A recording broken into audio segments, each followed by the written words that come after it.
host. Hi, everybody. This is Joe Mayo, and I'm here with Mikey Arugula, my friend and the co-host here, and also our very special guest, Terry Crain. We finally made it. Terry, welcome. Thank you. Terry, I've been waiting to come on here. You guys are great. Love your shows. Oh, that's Terry, do you very good. actually watch the shows? Sure, I do. And Yeah. I'm not like some of them that just say, "Sure, I do," and then they don't. But I really Yeah. do. No. I really do. And I'll tell Terry, you what. I just heard Joe say something. He used the word FaB, and I think that's a wonderful word, Joe. Use that more often. Well, that's actually the name. I should have introduced it as such. That's actually what I'm going to put it on. I have a series, a show that I call FaB Gab. There you go. And that's really what this will be, an episode of FaB Gab. And I'll put it under there. So, yeah, I was trying to think of a title. There you go. That's, a couple of people had that elsewhere, I think. But I put an exclamation point at the end of mine. That That's makes the the difference. Yes. Exactly. All right. Big difference, man. So, Mikey, what's the good word? Why don't you start us off? Well, I am excited to speak to Terry. We just came back, Joe and me, from Jeff Augsburger's visit, and I think you saw the video. And I was excited to meet him and to really be at his level, because I've gone to the shows in the past, but I always felt like an outsider. But now, since I've been working with Joe, I almost feel like I'm part of the club a little, Yeah. And you are, for the people that don't know about Terry, Terry is like the preeminent researcher, okay, and authority in the background of Beatle memorabilia. Is that kind of like how you would want to describe yourself, Terry? I'm a collector of information. That's all I am. But you do collect the memorabilia too, right? I do. I do collect some, yes. But it's like you say, and like everybody knows, it's the collection of stories behind stuff like that. That's what my main thing is. So yes, I have some, but there's just so much. We all have our little dolls in the front and all that kind of stuff, but there's so much more that goes on around that's pretty cool. And exactly, but everything like that. And I'll tell you what, you guys went to Jeff's thing. That was amazing. Jeff's room at those things are always wonderful. I felt very honored that a couple of the years that I was really working on the book a lot, I got to go in early, and walk around in there and interview Jeff quite a while for different aspects of the book and all that. And when he told me he slept in that room, I thought, wow, this is the guy. He's God. I love this place. Yeah, right. But supposedly, we thought, right, Mike? We thought that he slept in there to watch over the collection and to guard the collection. Well, but he said that wasn't the reason. He doesn't say that, but there's got to be an element to that. Okay? Yeah, there's got to be an element. True. And I don't know how he it's a lot of work moving that stuff. Yes. And making sure you have every item. Like right now, I was looking for something, Terry, that I have in a box. I can't find the box. It's bugging me out because I know you started with the Soki, right? Yeah. Yes. How you guys started. Okay. I want you to tell the story about how you got into the Beatles and all that. But because remember, while we may know some of the stories, there are lots of people who don't know it. Sure. So you'll tell us about that. But then I remember in the book, it says you saw that Soki in 2017. Now, when I say 17 also, I realize that's not a long time ago. That's not a long time ago at all. There it is. Well, there's one of the... But before we go on, I just want to say, by the way, sometimes Mike says he can't find the thing he's looking for right now. I sometimes can't find things. As a matter of fact, the book that I got, your book, the NEMS book, Terry, I got it. Oh, there it is. I'm glad he got his copy. I know about where it is over here, but if you see this area that's off camera, you would see why I can't get to it. I should have it on the bookshelf over here. Eventually, it will make it up there. Yeah, it's fine. The rest of them. But he has his book, and if you weren't looking for it, you'd find it tomorrow. You just you know that. Sure. But I got to move a lot of stuff though. But I wanted to, before we get going, I wanted to show the book for those who might not know, and the name of the book and all that, so that people can get it. That's it. There's mine too. So that's easier. Well, the thing is also though, wasn't there another? I mixed up with the editions. There was more than one print or edition, right? There was Soft cover, second edition. Second edition that came out, more details, editing, about 20 more pages, about 100 more photographs. So we kind of tightened things up on that second one.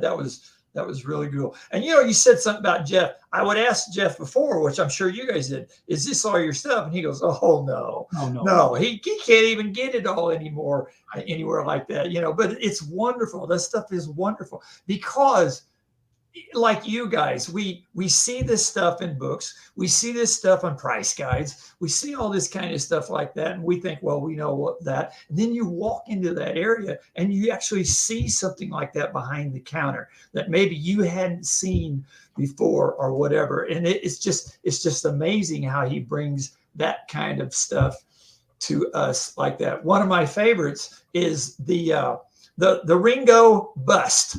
The Ringo bust that's by Star Fans. Yeah. That they came out. They didn't make anybody else, but they made Ringo in 1965. Yeah. All right. Well, I had always seen pictures of that, and everything. And I walked into Jeff's one year and there it was. Yeah. And I was, I'm thinking of, a big thing like this. By the way, I got one right up there. Yeah, that thing's about this tall. Yeah. And you think, my gosh, that thing's so small. I never realized that, but it's so neat to be able to finally see something like that. And it's no longer a picture. You can visualize it right there.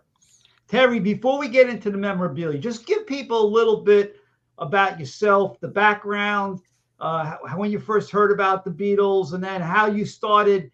I think you're telling me in 2017, it became a project. It became a project. Yeah.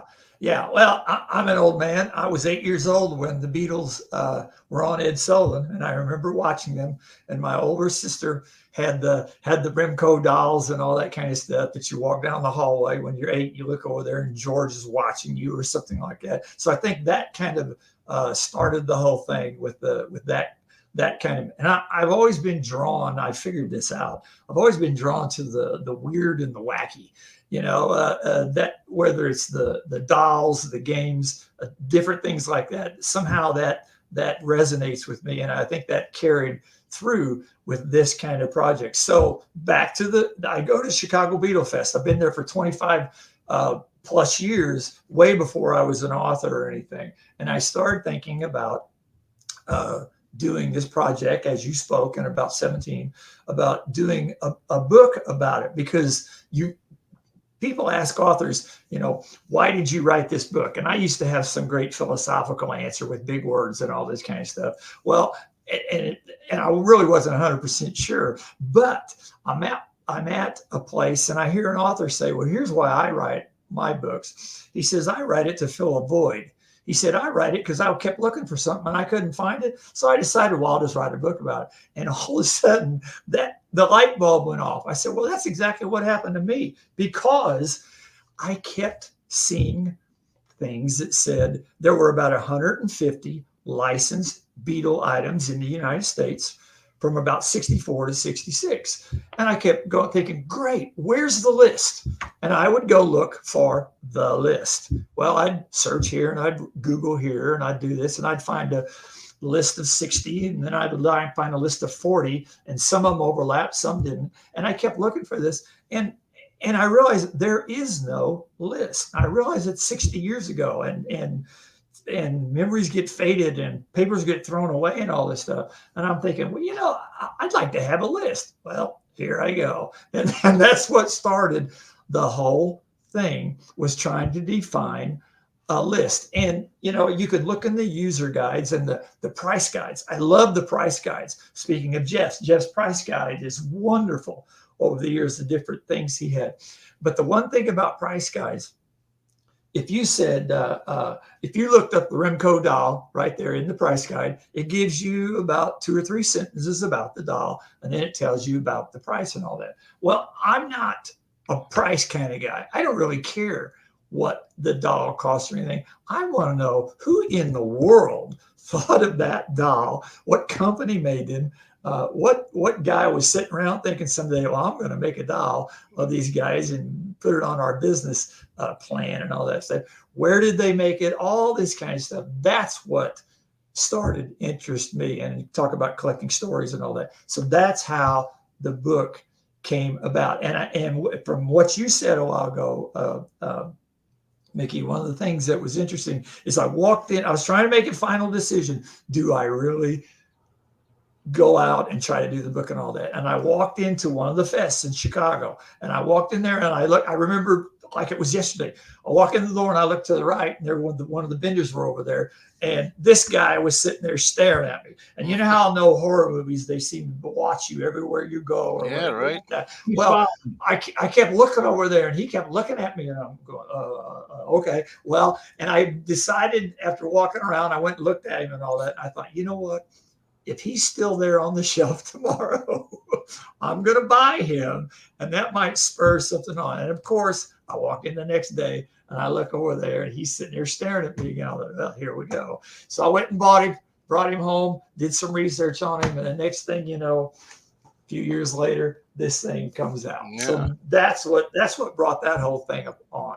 It's interesting with those Sokies too, and I guess you didn't know at the time that they only made Paul and Ringo. No, and that you find, and we talk about the collecting the stories and all that. You find these stories to me are just fascinating to me. You find out, and this is a story I've told before, but you find out that these Remco dolls like this were made in 1964 by Remco. Okay, they made all four.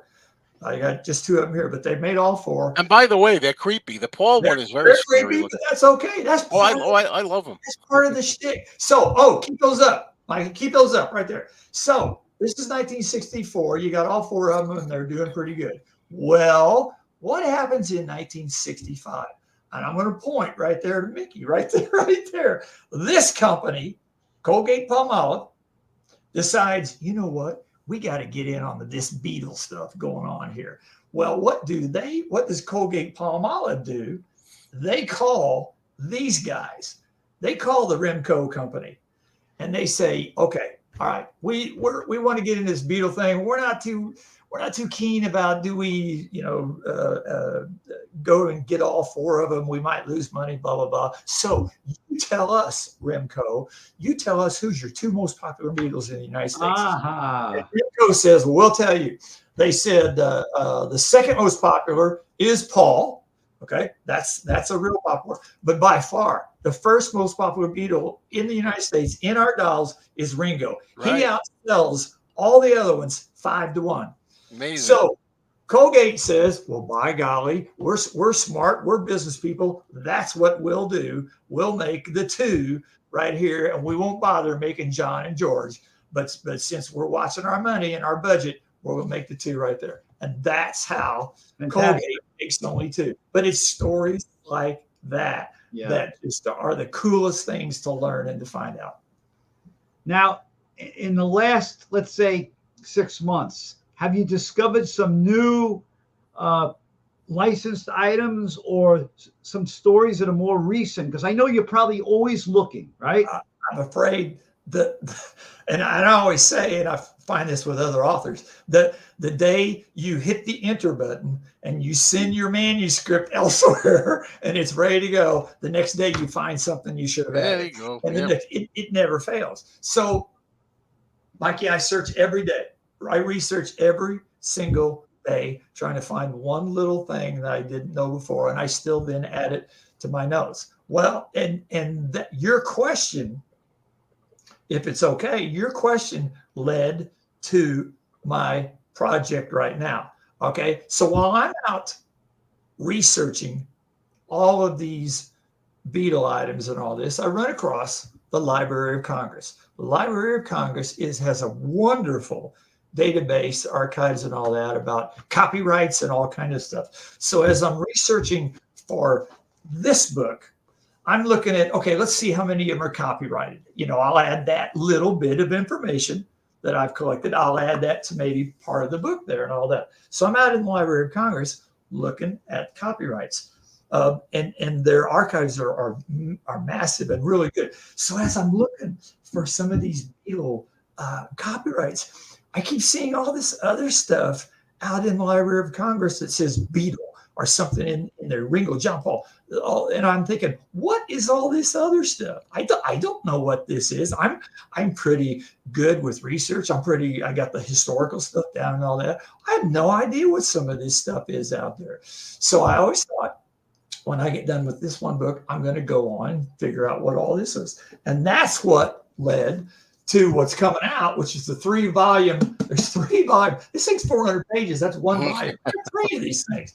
Volume 1, 2, and 3. Because I had no idea that from 64 to 66, we say the Beatles were the hottest thing on the planet. Well, it's insane how hot they were. There were people who were going out and making another doll, or making another game, or recording a novelty record, or writing a script for television, or writing a impromptu speech that they copyrighted, or drew a picture or something like that. They went out, they copyrighted this, and it was Beatles or Beatles related. They copyrighted this with the idea that, by golly, someday I'm going to make some money off of this, and it's going to be legal because I have the copyright for it. And there's stuff out there never made the production line. There's stuff out there that maybe lasted a week or something, and it bombed.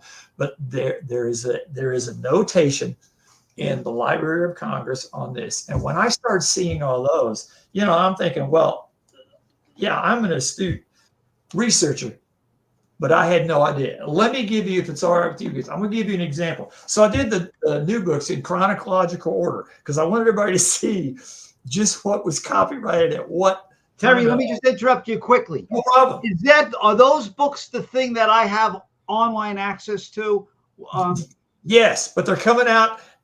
Now they're coming out in hard copy. Yes, because and I'll be honest, I had no desire to make it a hard copy because I knew this thing was 1,200 pages. I can't write 1,200 pages. I don't know how that ever happened, but it did because the copyrights never stopped. They just kept going and going. So, in other words, between 1964 and 66, there were over 900 Beatles or Beatles-related copyrights notated in the Library of Congress, and I had no idea. And for example, June 22nd, 65, they copyrighted the novelty song, "I'm Better Than the Beatles." Okay, so I tell you about the notation on that, and I tell you a little bit about that. Well, the next day, they copyrighted a Spaniard in Work, John's book right there. All right. Well, the next day after that, in the Library of Congress, you got the Ringo's Dog. You got that novelty record. The books are in chronological day-by-day order. Yeah, because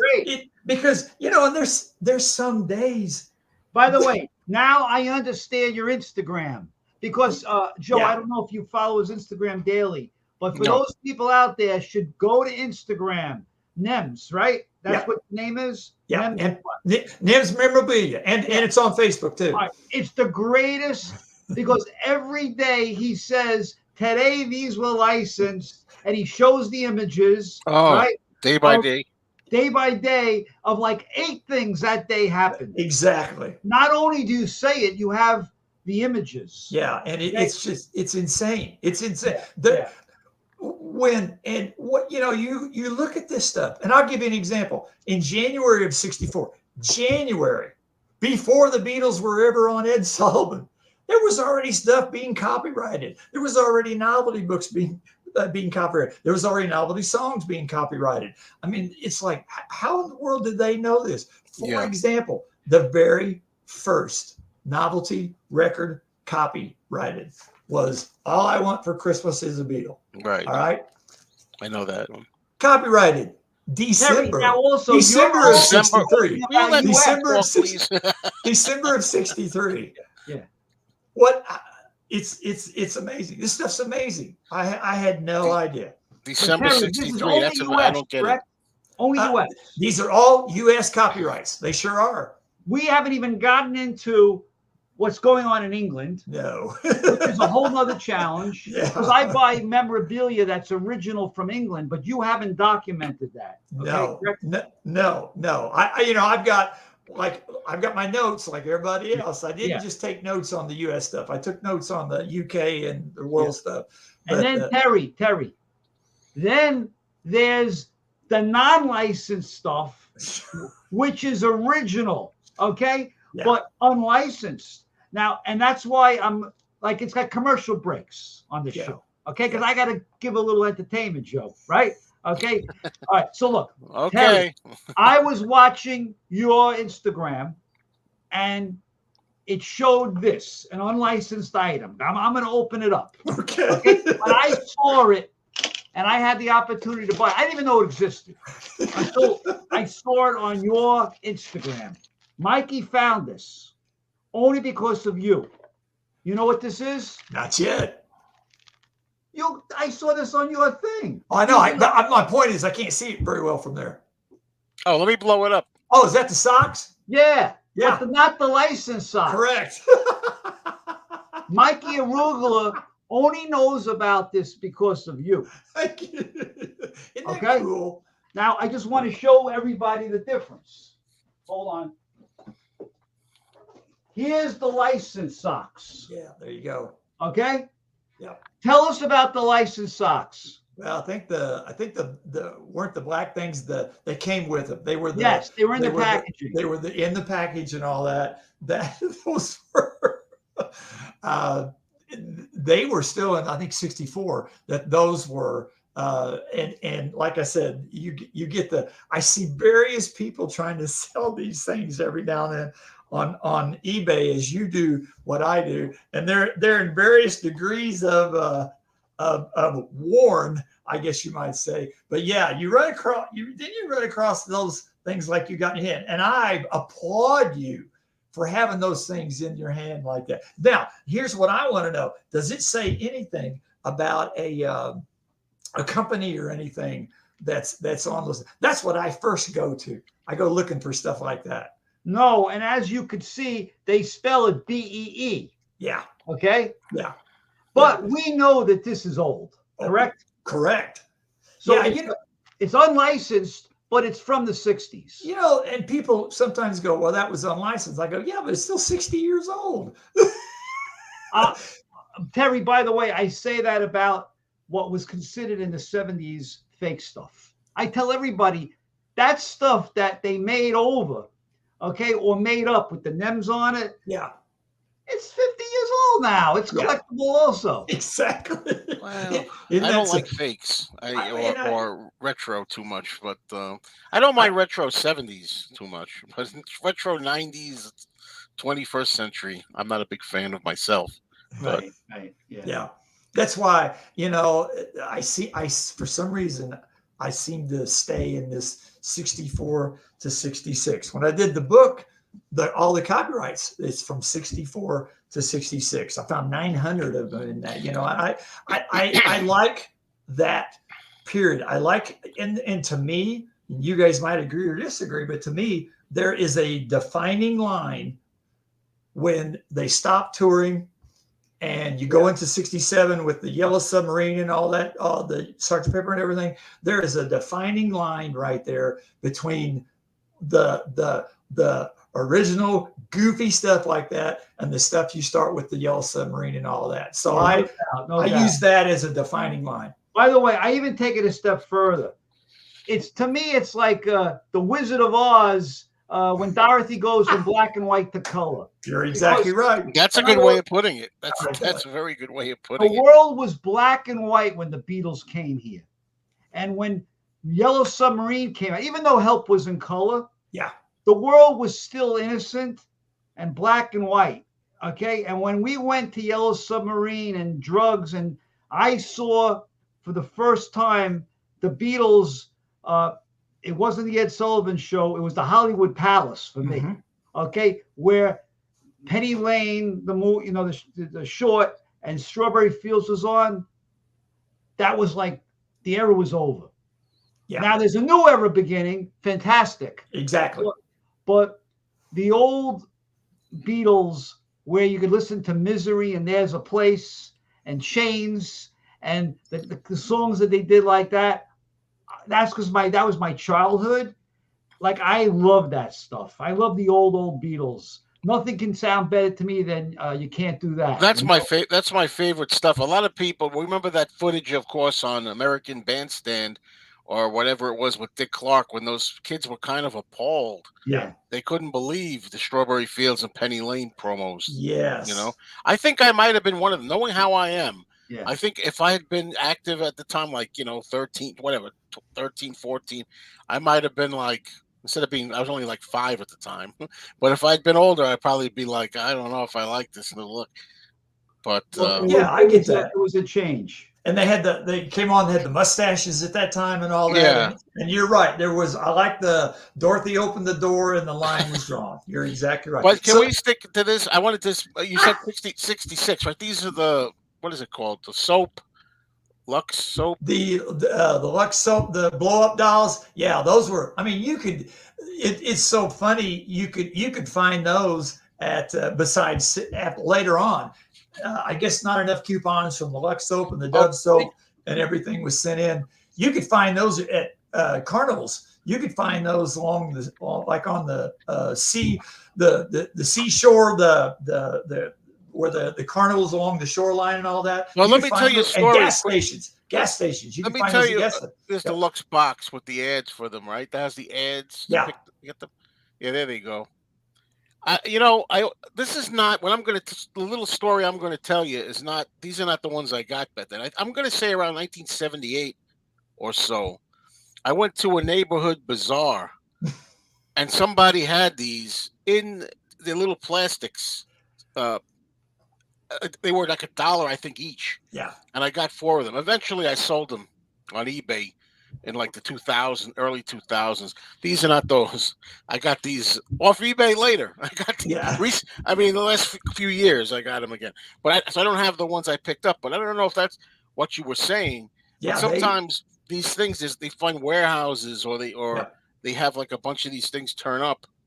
Right. And I think when you probably bought those, even though they were 70s, they were probably still the ones left over that were on the Lux boxes and all that, because that's it. They end up trying to sell them at the bazaars and that's exactly what it was, a bazaar, neighborhood bazaar and all that. Hey, and I don't know why I thought of this. We were talking about Jeff Augsburg. He's got a great story about they called the Beatle arcade cards. They're about this. They're like bigger playing cards where it's got John and Paul and all their cards like that. You used to get them out of machines. You put your money in there. And Jeff Augsburg tells a great story about when he was a kid at carnivals or something like this. They would back up a truck and open up the back, and inside was lined up on the side was arcade games where you walked in and you played them and you put your money in and you got the Beatles arcade cards and you played all this stuff. I mean, it's just neat where you find things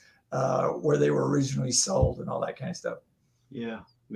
We have a place on Long Island called Jolly Rogers. Okay. And when I was young anyway. And that they had a carousel, same thing. And you would win the Beetle blow-ups, or they had like the prizes where you get coupons. And if you get enough coupons, you could get a prize. Yep. And some of the prizes were Beetle items. Yeah. Yeah.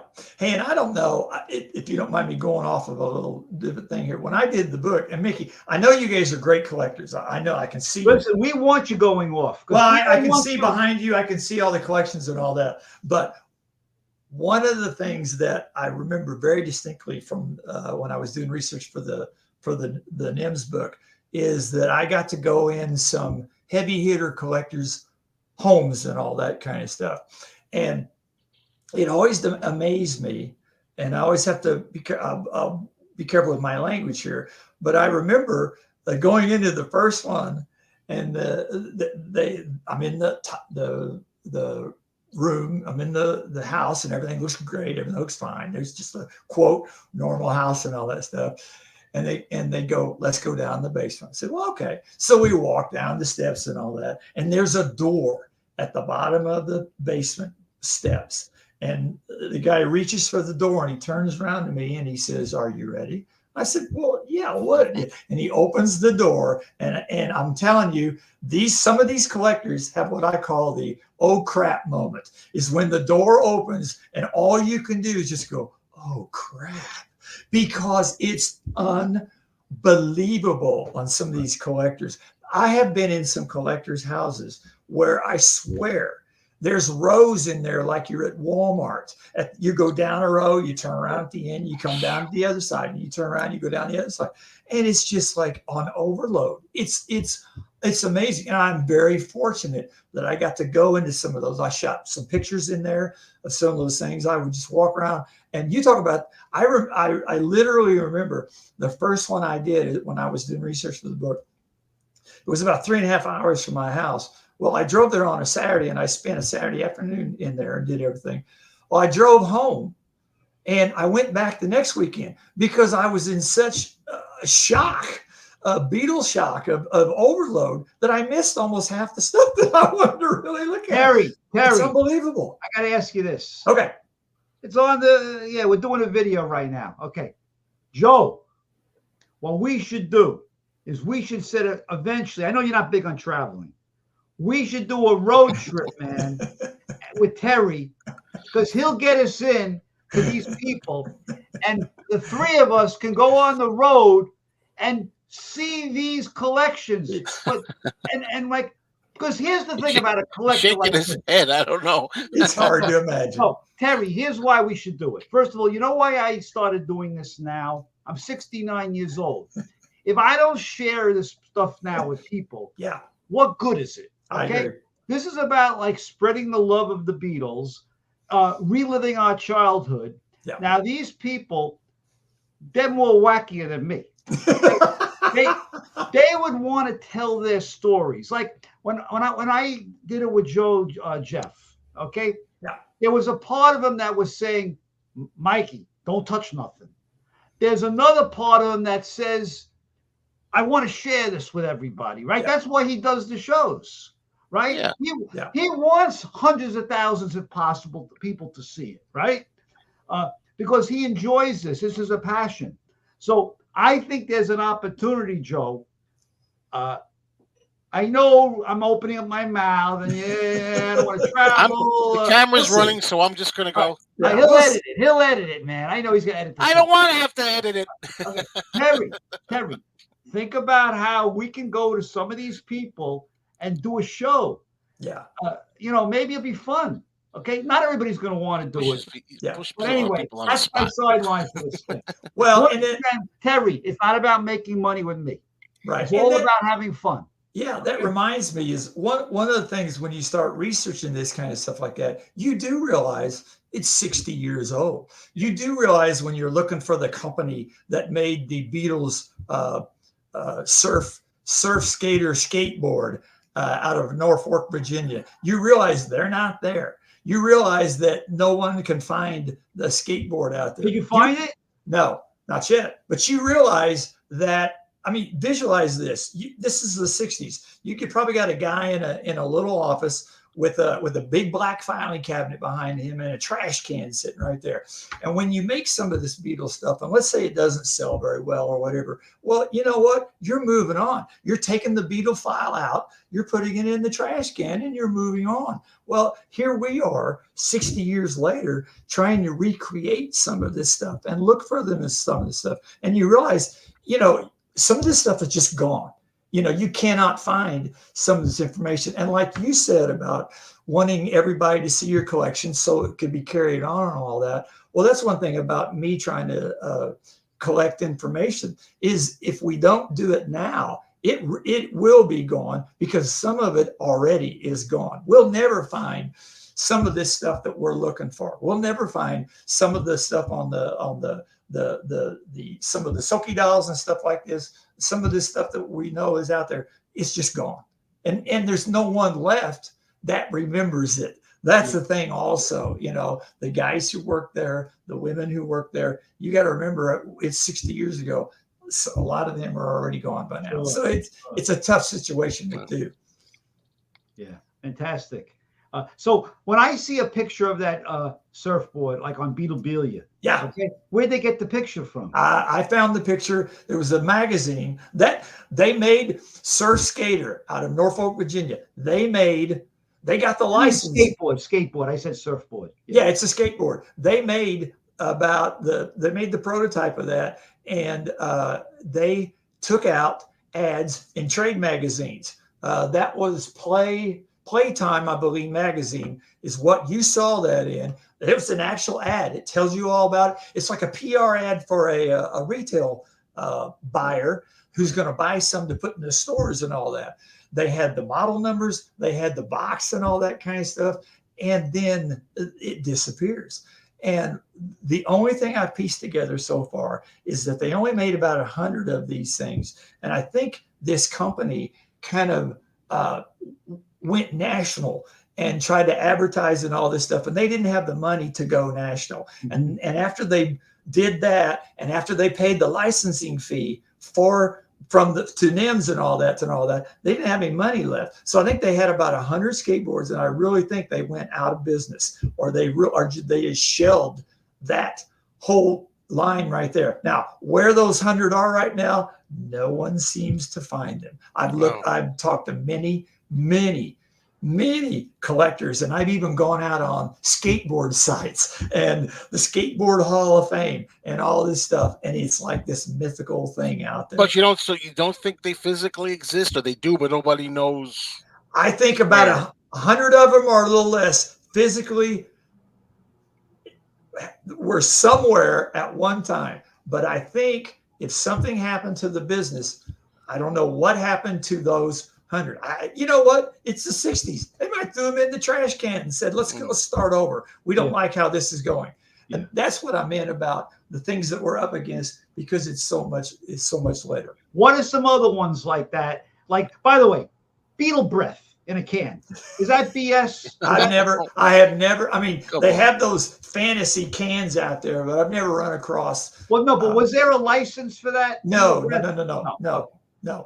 Oh, there's a great story. There was a company in Indianapolis, Indiana, in about 1965, 66 called Stupid Incorporated. I kid you not. And that's what they made. They made stupid stuff. And they realized people bought this kind of stuff. And I shouldn't start the story, because I'm trying to think the one thing that they made something Beatles, and they didn't get a license. They didn't do anything, but it was stupid, and it wasn't like. But they made a little bit of money on it. They took it over to the UK, sold it, make a little bit of money on it. But it's just like, I equate stuff like that to. I heard a great story about Beatle novelty records. You talk about shifting gears a little bit, but it's the same thing. I read an interview once with a guy that had a Beatle novelty record. Okay. He watched Ed Sullivan on Sunday night. Okay. As we all did. Monday morning, he wrote a Beatle-like novelty record about the Beatles. And he was in a little band. Tuesday, he took it to the band, and they rehearsed. Wednesday, they recorded it. Thursday, they took it to the printer and all that kind of thing. Friday, they printed it out. They had the labels. They had the sleeves made and everything. And by Saturday, it was on the shelves at his local Walmart. A Beatle novelty record had a shelf life of 2 weeks, because 90% of them were just local stuff like that. Well, you could, any of that stuff, Mickey, like that, like the socks you got there and everything like that. Is there a finite number? Because that's, as a record collector, I mean, I often think I like anything associated with the Beatles, even like, novelty records or knockoffs, those fly-by-night albums that people think are the Beatles and they're not. I mean, is there like a finite number, or those things? Yeah, like those, exactly. All those kinds of things. By the way, plug. Watch one of my videos on FaB where I have a guest on there. I forgot his name. Bob Koenig. I forgot his name. Bob Koenig, I think. Who we went through all of those. But is there? Do you know if there's like? Oh yes, there were 210, or we don't know how many. All right. Speaking of even another project and speaking of filling a void that I can't find, I have always heard that there were about 500 Beatle novelty records done from about 64 to probably about 69 or something like that. And I believe that because as I was doing the research for my copywriting the Beatles books, I found 300 novelty records that were copyrighted in the Library of Congress. But just because, just like we talked about, things had to happen so fast to try to get the money out there to try to sell your Beatles stuff, because everybody thought the Beatles were going to be done in 6 months. So we got to hurry and get our record above the. There's about 200 Beatle novelty records that nobody even bothered to copyright because copyright takes time. Well, by the way, on one of our episodes, I talk about Ringo. Yeah. So they use the word Ringo. So there's Ringo cookies, right? Yeah. Ringo Lifesavers. Ringo by Lorne Green, right? Yes. Because Ringo translates into Beatles. And there's no copyright on the name. And that's Ringo. probably why I'm guessing one of the reasons he was so popular in America is also the name, in addition to his personality and all that. Yeah. Right. One of my favorite novelty record. I mean, there's a million stories, just like with the NEMS stuff. See that title, Beatlemania, okay? And as you just said, you can't copyright titles. You can copyright the words of music. You can't copyright titles. By the end of 1964, there were 6 songs named Beatlemania. They were all different. They all had different words and music and the different authors and all that kind of stuff. But they must have loved that name and thought that was a hot name, because if we name it that, it'll get airplay and we'll make some money off of it. So there were 6 of them. Now, notice Beatlemania. Notice there's a space between there right there. All right. There was also 6 more copyrighted that didn't have the space. So I'm not kidding. So you have 12 songs named Beatlemania, 6 with a space, 6 without the space. And the 13th one, they decided to put a hyphen between it. Let's just break it up a little bit. You have 13 songs, all named Beatlemania, all different. Can you imagine calling the local radio station and say, play that Beatlemania song? Which one? I mean, but that's what happened. That's why I said it's like the Wild West out there. They tried everything they could to make a little buck off the Fab Four. Terry, as I'm looking at you, I see the Lionel turntable. Yep. Okay. Tell us about that. I don't know is it plugged in? Can you show it? No. In fact, I have plugged it in and it just hums. No, but I'm saying can you bring it closer to the camera? Or is that not where I've got it right there. No problem. But so again, basically, there are 2 turntables. One is the official licensed turntable. Yep. And then Lionel came out with these exact images of 3 Beatles. I could blow the image up, maybe to help a little bit to see it. Let me try that. Lionel. Oh, right there. You see that turntable, guys? Sure. So you can definitely see Paul McCartney on the right side. For me, it's the right, because he's left-handed. You got Ringo, and it looks like you have John. Okay? John playing the guitar that he played, the J, whatever it is. There you go, man. Even better. Yeah. Now, those are the Beatles images. That was a non-licensed item, or was it licensed? Well, that's, again, here we go with our great story. The Lionel Company thought they applied for the license. They thought we're going to get the license. So they went ahead and started making their own Beatle players with all 4 Beatles in that background, like you said, that was on their thing. Well, lo and behold, yes, they didn't get the license. The Symphonic Corporation that everybody wants the Beatle player now, that's who got that. So Lionel's trying to decide, all right, we've made some of these. What are we going to do with them? So they're sitting around in a boardroom and somebody goes, let's sell them anyway. Nobody will ever know, because what we'll do is, where it used to have the 4 Beatles out there, we're going to make a graphic of 3. We're going to have a graphic. We're not going to say it's the Beatles. Okay. We're not going to have everybody notice that it's a left-handed bass player and the drummer looks almost kind of like Ringo. And then the other guy, we're not going to say it's the Beatles. And you know what? We're so smart at Lionel, no one will notice. Well, so they did. They sold them for about 2 weeks. And then they had another board meeting and said, you know what? Somebody's going to notice and they're going to sue us. that really is the Beatles. And they're going to figure out that all we did was take out one of the Beatles. They just cut him off of one of the things there. Well, look, there's no doubt those images are Beatles. Okay. Yeah. You got Ringo, like his exact image. Paul's exact image. Yeah. Those are Beatles. I know. 100%. Yeah, you wonder sitting around the boardroom why they ever thought of that in the first place. But they had all these sitting around. They wanted to, so they decided, no, let's cut our losses and all that. So there's been some just sitting around everywhere. And every now and then you'll see one come up, and that's where I got mine. I got mine on eBay too. I did too. But it's got a hum. It's got a hum like the other thing. Yeah, and I don't care because that's what they have in common. They both hum. That's exactly. Yeah, if I got them, I wouldn't even the what do you call it? The official Beatles record player. I still just to have it, I'd be happy. I wouldn't have to play it. Yeah, exactly. Well, but and Mikey, you understand? You guys understand? It's the story behind them. Yeah. Is when somebody says, "Oh, you got the Lionel player," I go, "Yes." Well, let me tell you about that. Well, your story, by the way, that you just told us now, is a fantastic story. That's what adds the life to these collectibles. Yeah. All right. Just once again in our show, I try and tell it to normal people. Not everybody's like a collector like you, me, and Joe. All right. We're trying to bring a new audience in. So I try and explain things a little.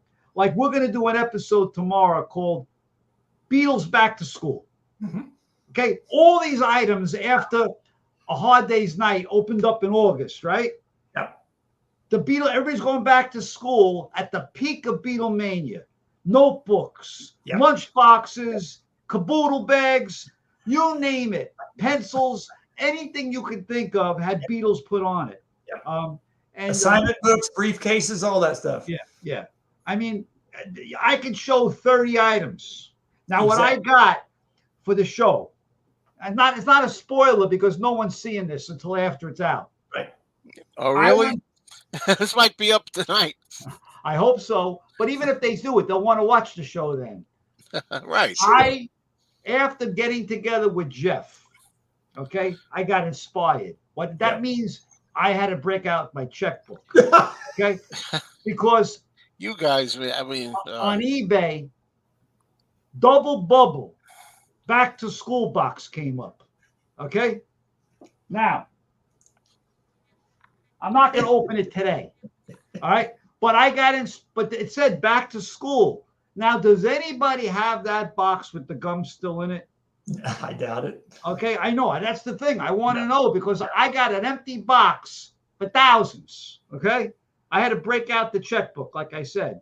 Now, I want to, once again, I'm going to go now to opening up something. Why? Because Jeff was my inspiration for killing my checkbook. Okay?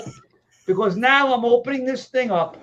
Now, I wanted this thing. The first thing I saw when we did the video with Jeff, I went right to something that I've wanted my entire life. By some miracle, it came up. Now, on Beatlebilia, I saw that you actually saw who's the idiot who paid for this thing. Well, I didn't want to say anything. I saw that out there. Because I'm the guy. That's awesome. Okay? I'm the guy who bought it. Okay? And I was competing with Phil. So people out there, this is in a bag. It's in pretty good shape. Okay? It's never been really used and colored in. This is a nice item. I'm not going to open it all up right now, but it's in mint shape. Yeah. Some of the Beatle people on Beatlebilia, which is a website off of Facebook, where you the heavy hitters, they collect. Great site. And I know Terry is on that, and he's leaving comments from now and then, right? When they were asking, who bought this thing? They were bugged out. Why were they bugged out, Joe? They were all bidding on it. They never thought anybody was going to bid as much as I did. Jeez. I just made up my mind, put in a wacky number. They should only know what I was willing to pay for it. Yeah. Now, when I paid what I did, I'm not going to say because maybe my wife will watch this show, okay? Yeah.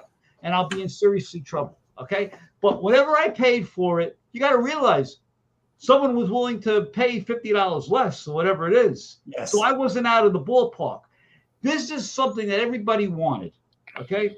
You know, to add to their collection. I got a call from one of those people I believe you were talking about that you visited, okay, in his house or whatever, for my double bubble already. There you go. Guy needs it for his collection. I go, I'm sorry, I'm not selling anything.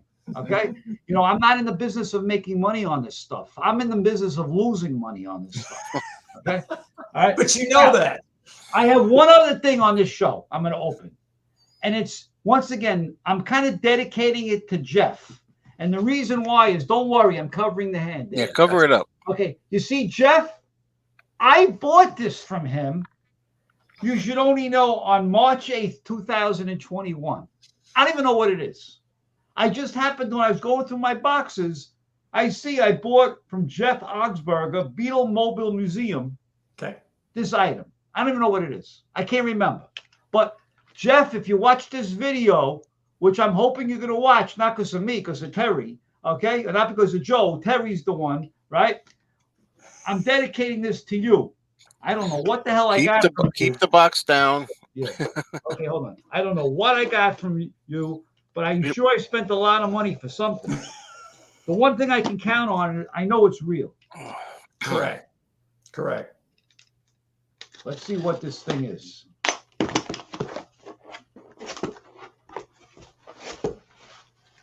What is this? It better be worthwhile. I'm not editing it out. I don't even know what it is. Hey, see? Pajamas. I don't know. No, what is that? No. Hold on. What is this? I don't remember buying it. I don't know. What is this thing? It's Beatle material? I don't know.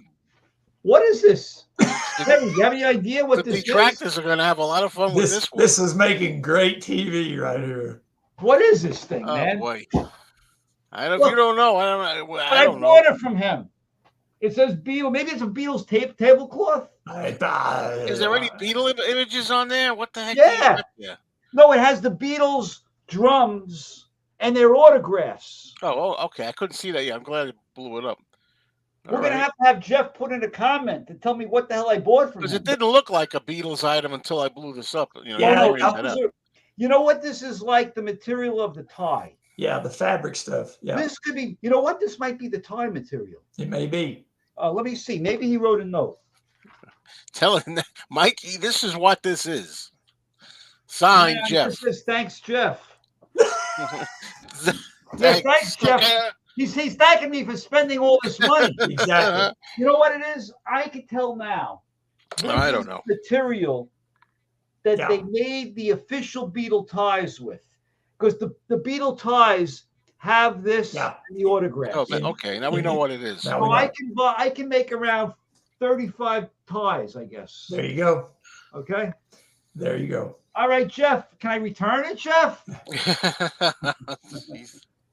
Hey, I was going to show you if it's okay. You asked me if I found things in my copyright book that I did not know existed. Well, yes, there was a bunch. One of them was this thing right here. This is the Beetle Monster. Oh, wait a minute. I'm also a horror movie fanatic. There you go.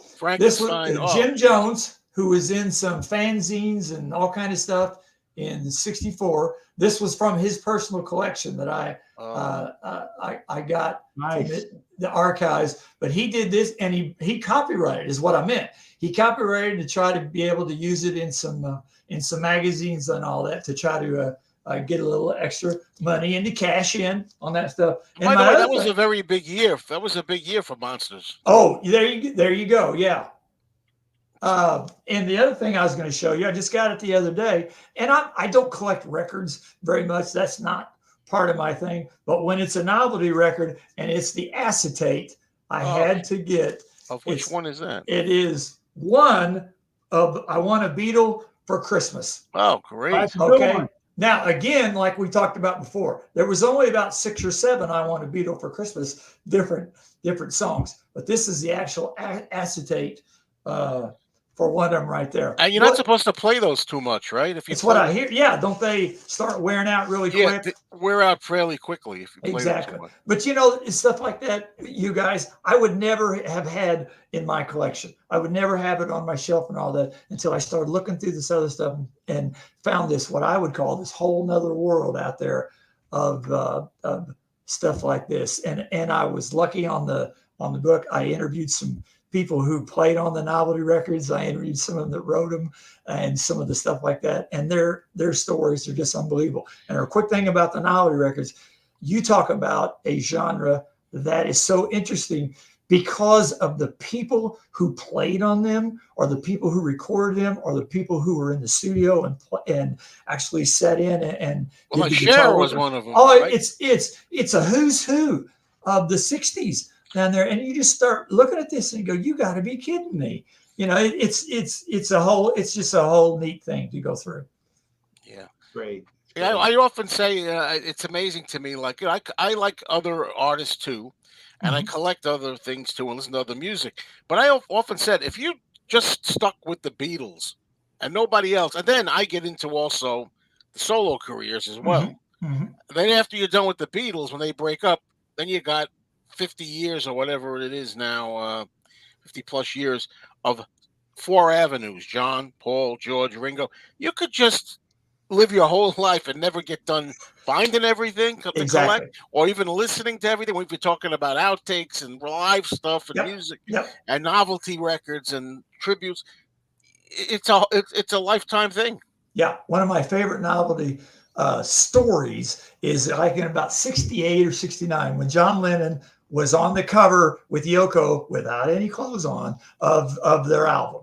Okay. Well, there was a novelty record come out right after that. It was called John, You Went Too Far. Yeah, I heard of that. Okay. Well, the young lady singing that was called Rainbow. That was her stage name that she sang that. And, you know, here we go. 2-week shelf life. It goes away. Life is good. All right. Well, Rainbow decides to change careers. All right. And later on, who's really Rainbow? Rainbow is Carrie from the movie Sissy Spacek. Yeah, wow. Rainbow. Wow. So she goes from John, You Went Too Far, because we don't like you naked, to slashing people on Carrie. I think that's always kind of interesting there. Yeah, so she went even farther, I guess. Yeah. So and there's hundreds of those like that. Just like with the NEMS items that we talked about, there's hundreds of things out there, little stories out there that are just really neat to collect. It's fascinating stuff. It really is. Well, you got to be into the Beatles, of course, to appreciate it, maybe, or maybe not. Sometimes I'm into seeing people talk about their collectibles. It could be Star Trek. It could be anything. They've all got that same. There's a connection somewhere or a story behind every one of those things. Yeah. As you know, I want to find that pom-pom. Okay. Yeah, I know you do. All the ads are all over the place. They are. Have you ever seen a pom-pom? You know, when you said that the other day, I was trying to think when I did my couple days in Jeff's thing before they opened the doors. I was trying to remember, did I actually see a pom-pom in there? I cannot remember. Did you see one when you were in there? No. Okay. No.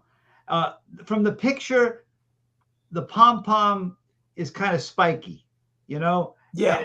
It sits on your clothes or whatever. The thing I have is not a pom-pom. It's called a Beetle bug. And some of the guys in Beatlebilia tell me it's from the 70s. It looks pretty official to me. But even if it's from the 70s, I can live with it. But it's really made nice. And it does say, see, some fake Beatle items wouldn't have their names, John, Paul, George, Ringo. And the Beetle bug, the word Beetle, as you remember, the T is the drop T, right? So it looks kind of official. But there is no licensed Beetle bug, right? The pom-pom actually has a license, yes. But they never used the term Beetle bug for that. No, they did not use the term Beetle bug. There is no licensed Beetle bug. Well, there's a licensed pom-pom, but I don't know anything. There's no term called Beetle bug. Like, I have not found that one yet. I've not found that license yet. Yeah. Because I know we're running out of time. What is one or two more things that you're like in desperate search for? Well, I would just, and I think Jeff has one of these. I would just love to hold in my hand and to have the grow hair on the Beatles piece of cardboard. You got one there? I have the whole thing, even There the you mailer. go. Those are great. Yeah, yeah. And by the way, so as you know, with another name, Michael Press, okay, I created that book, and I have the ad in there that for grow your hair. Yep. All right. But yes, I have over here, it's locked, but it's called The Living Beatles. Yep. And I have two versions. I have ones where the hair is actually growing out already. Now, Jeff's version is actually the best one because they're all still attached. Yes. So yes. It wasn't separated yet. No, had the little cardboard perforations that hadn't come apart yet. Mine are separated already. Okay. But they remain intact, and mine do have some kind of thing that was growing out. Yeah. And isn't it cool though? And I know we're about to wrap up, but when you look at those ads, and you guys have done that with the records or whatever, if you look at those ads from the 60s that tell you about it, those ads are just as weird and wacky and cool as the item, just like the one you just talked about. If you look at that ad, it says your friends will be in shock and awe when they come to your room and they get to cut the hair of their own Beatle. I mean, the copy of those ads are wonderful. Well, I equate those ads to what was in the back of the comics. Yeah. Which was the Magic Rocks and then the Sea Monkeys. And the X-ray glasses. Oh yeah, X-ray glasses. Yep, yeah. Those advertisements, along with once again the Age of Innocence of the Beatles, 64 to 66, which is what Terry's all about. Yeah, is childhood memories for me. I'm lucky enough to have lived through it. I remember it. At the same time, now that I'm getting older, I wish I didn't live through it because I'd be younger. All right, you know, it's like a mixed blessing. And we all lived through some incredible times where music transformed, right? And that's why we're obsessed with this stuff, because we were really in the world blessed with an opportunity to experience things that today people just take for granted. Yeah. It's memory triggers. I always like that term, that when you start looking through some of these books, or all the books you got and the ones you got on your shelf and on your floor. But when you start looking through these, those are memory triggers, because they remind you and maybe of somewhere you were at what time and the good things that were going on. So I think that's what's so nice about this era and the things that we do. Well, Terry, I'm looking forward to traveling across the country with you. Okay, you know me. Sure, just say yes. Joe thinks like I'm joking, but Terry, I'm I know you're not joking. In other words, we went to Chicago. What's the difference if we go to like one city here, one city there? It's not all at the same time. Okay, but you know, it'd be fun. Like you interviewed these people. Yeah. But you didn't videotape it, right? No, I did not. But I took a lot of photos. Okay. But I did not video. And they love you, right? Yeah. Okay, so we're gonna do now a video with one or two people. Maybe. And by the way, put on the bucket list. Yeah. Joe, it's a write-off, man. It's a write-off. Oh, okay. I understand. Okay. All right. Well, thank you so much, Terry Crain. I'm glad we had a chance to do this. Hopefully, we can do it again too. There's always stuff to talk about. Yeah. Anytime. Terry, I Mikey really Arugula. appreciate it, Joe. I mean, Joe, I appreciate Joe. I appreciate you, Terry. This is allowing me, Mikey, to express my passion for things. So thank you. Anytime. Okay, everybody. You guys are great. Thanks for watching, everybody out there. See you soon. Take care, guys.